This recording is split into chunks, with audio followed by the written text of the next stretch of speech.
अस्सलामु अलैकुम वरहमतुल्लाहि वबरकातुहू। आज हम एडजेक्टिव यानी सिफत पढ़ने वाले हैं। इससे पहले हम टेंसेस कंप्लीट पढ़ चुके हैं। आज हम एडजेक्टिव की डिफिनेशन और इसकी जो किस्में हैं उन्हें डिटेल के साथ समझने की कोशिश करेंगे। जो लफ्ज़ किसी नाउन या किसी प्रोनाउन की सिफात व खुसूसियात बताता है उसे एडजेक्टिव कहा जाता है। जैसे ब्लैक हॉर्स, काला घोड़ा। इसमें घोड़े की सिफत काले होने को बयान किया गया है। रेड पेन यानी लाल कलम, यहाँ कलम की सिफत लाल होने को बताया गया है। इसी तरह जहाँ पर भी अच्छाई बुराई या कोई और तरीका इख्तियार कर लिया जाए जिसके ज़रिए से उसकी कोई खुसूसियत बता दी जाए या कोई सिफत बता दी जाए उसे क्या कहेंगे? एडजेक्टिव यानी सिफत कहेंगे। आगे हम डिटेल से पढ़ेंगे तो आप अच्छी तरह इसको समझ जाएंगे। एडजेक्टिव की 8 किस्में हैं। सबसे पहली किस्म है वो है प्रॉपर एडजेक्टिव यानी सिफत मारिफा। मारिफा किसे कहते हैं? प्रॉपर नाउन को मारिफा कहते हैं। और जहाँ कहीं भी प्रॉपर नाउन के ज़रिए से कोई सिफत बना दी जाए, ऐसा इस्म बना दिया जाए उससे जो कि बतौर सिफत इस्तेमाल होता हो। जैसे कि इसको मिसाल से समझेंगे, इंडिया। इंडिया क्या है? ये एक प्रॉपर नाउन है। इसी से हम इंडियन बना देंगे जिसे हम इसमें मंसूब भी कहते हैं उर्दू अरबी के अंदर। तो वो यहाँ पर क्या होगा? एडजेक्टिव के अंदर प्रॉपर एडजेक्टिव कहलाएगा। इसी तरह अमेरिका से अमेरिकन और आप दूसरी मिसालें भी बना सकते हैं। अब अगला हम इसका पार्ट सीखेंगे जो है सिफत नफ्सी यानी एडजेक्टिव ऑफ क्वालिटी, जिसमें किसी चीज़ की क्वालिटी को बयान किया जाए यानी सिफत नफ्सी इसे उर्दू में कहेंगे। इसके अंदर क्या होता है कि किसी भी नाउन यानी इस्म की अच्छाई या बुराई को बयान कर दिया जाता है। जैसे कि ऊपर आपने पढ़ा ब्लैक हॉर्स, काला घोड़ा। तो घोड़ा ये क्या है? ये एक नाउन है और इसकी सिफत हम ब्लैक के ज़रिए से लेकर के आए हैं। तो जिसमें किसी नफ्स की किसी भी नाउन की सिफत को बयान कर दिया जाए तो उसे क्या कहेंगे?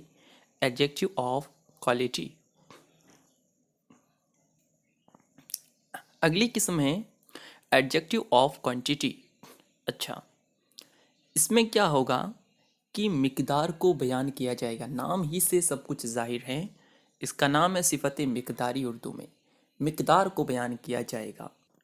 जैसे कि हम उर्दू में कहते हैं कुछ देर ठहरिए, कुछ दूध ले जाइए, कुछ काम कीजिए। तो ये कुछ के ज़रिए से हम क्या कर रहे हैं? एक मिकदार को बता रहे हैं। तो यही कुछ जिस लफ्ज़ के साथ आ जाए, जिस लफ्ज़ की मिकदार को बताने के लिए, तो वही सिफत मिकदारी कहलाएगी। जैसे कि सम मिल्क, कुछ दूध। तो ये क्या होगा? ये एडजेक्टिव ऑफ क्वांटिटी के अंदर इसका शुमार किया जाएगा। इस तरह इसकी आप सैकड़ों मिसालें बना सकते हैं जिनके अंदर मिकदार को बता दिया जाए। अब अगली किस्म की तरफ बढ़ते हैं, एडजेक्टिव ऑफ नंबर, जिसमें तादाद को बताया जाएगा। एडजेक्टिव ऑफ नंबर, इसमें सिर्फ तादाद का बयान होगा। जैसे कि 2 पेन्स, 2 पेन, 3 काउज, 3 गायें। इस तरह आप मिसालें बना सकते हैं यानी जिसके अंदर भी नंबर को इस्तेमाल किया गया हो, गिनती को इस्तेमाल किया गया हो, उसका इसमें शुमार होगा। आगे है डिमॉन्स्ट्रेटिव एडजेक्टिव यानी सिफत इशारा। इसकी डिफिनेशन ये होगी कि जहाँ पर भी इसमें इशारा के ज़रिए से, इसमें इशारा सिर्फ यहाँ 4 ही को शुमार किया जाएगा कि अगर उनमें से कोई आए तभी उसको हम सिफत इशारा मानेंगे। This, that, these, those. ये चारों, इनमें से कोई भी आ जाए तो वहाँ सिफत इशारा होगा।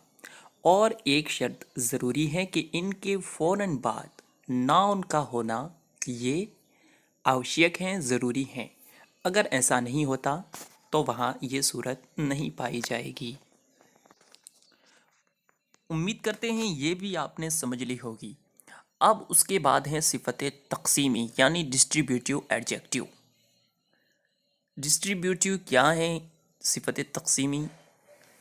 تو اس میں یہ ہوتا ہے کہ کسی بھی جماعت یا اشخاص یا کسی بڑے گروہ ان کو الگ الگ کر دیا جائے، یعنی اس کو بطور گروہ بطور جماعت اس کو اب شمار نہ کیا جائے، اس کو نہ بتایا جائے، بلکہ اس میں سے کچھ کو الگ کر لیا جائے، یا ان میں سے ہر ایک کو الگ الگ بتا دیا جائے۔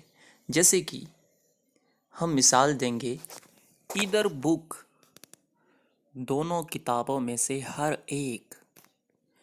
آپ نے ڈسٹریبیوٹیو کے طور پر استعمال کیے جانے والے الفاظ کل کتنے ہیں یہ پیچھے ڈیٹیل کے ساتھ پڑھے تھے۔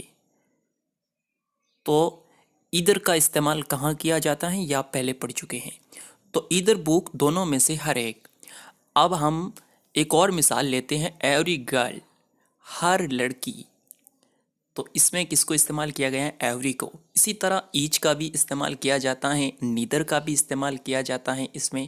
تو یہ مخصوص کچھ الفاظ ہیں، ان کے ذریعے سے ہم کسی ناؤن کے ساتھ ان کا استعمال کر لیں گے تو وہاں پر یہ قسم یعنی ڈسٹریبیوٹیو ایڈجیکٹیو پا لیا جائے گا۔ آگے بڑھتے ہیں اگلی قسم کی طرف، صفت استفہامی۔ صفت استفہامی جہاں پر یوں تو نام سے ظاہر ہے کہ سوال کیا جائے، لیکن یہ سوال کن الفاظ کے ذریعے سے ہوگا تو اس کی ایک مقدار ہے، وہ ہم آپ کو بتا دیتے ہیں۔ واٹ، وچ، ہوز، یہ تین ہیں۔ جس طرح اس سے پچھلی والی قسم میں ہم نے آپ کو بتایا تھا ایدر، نیدر، ایچ، ایوری، یہ چار ورڈ ڈسٹریبیوٹیو ایڈجیکٹیو کے اندر استعمال کیے جاتے ہیں، یعنی ڈسٹریبیوٹیو ایڈجیکٹیو وہیں پر ہوگا جہاں ایدر، نیدر، ایوری اور ایچ ان چاروں میں سے کوئی استعمال کیا گیا ہو۔ تو ٹھیک اسی طرح اس میں بھی ہوگا انٹروگیٹیو ایڈجیکٹیو کے اندر کہ واٹ، وچ، ہوز، ان تینوں کو استعمال کیا جائے گا۔ جیسے کہ واٹ ٹائم، کس وقت، ایسے ہی وچ گیم، کون سا گیم، اور ایسے ہی ہوز پین، کون سا قلم۔ اب ایک قسم بچی ہیں، وہ ہے پوزیسیو ایڈجیکٹیو یعنی صفت اضافی۔ یہ بہت ایزی ہے، جیسے کہ مائی برادر، میرا بھائی، ایسے ہی آور بکس، ہماری کتابیں۔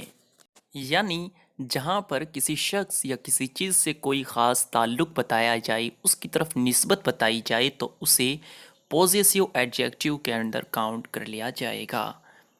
مائی برادر، مائی سسٹر، یہ ساری مثالیں، اور اسی طریقے سے اور بکس اور پینس، یہ بھی مثالیں اس میں آ جائیں گی۔ امید کرتے ہیں یہ چیزیں آپ نے اچھی طرح سمجھ لی ہوں گی۔ کل انشاءاللہ تعالی مزید نئے ٹاپک کے ساتھ آپ کے سامنے حاضر ہوں گے۔ السلام علیکم ورحمۃ اللہ وبرکاتہ۔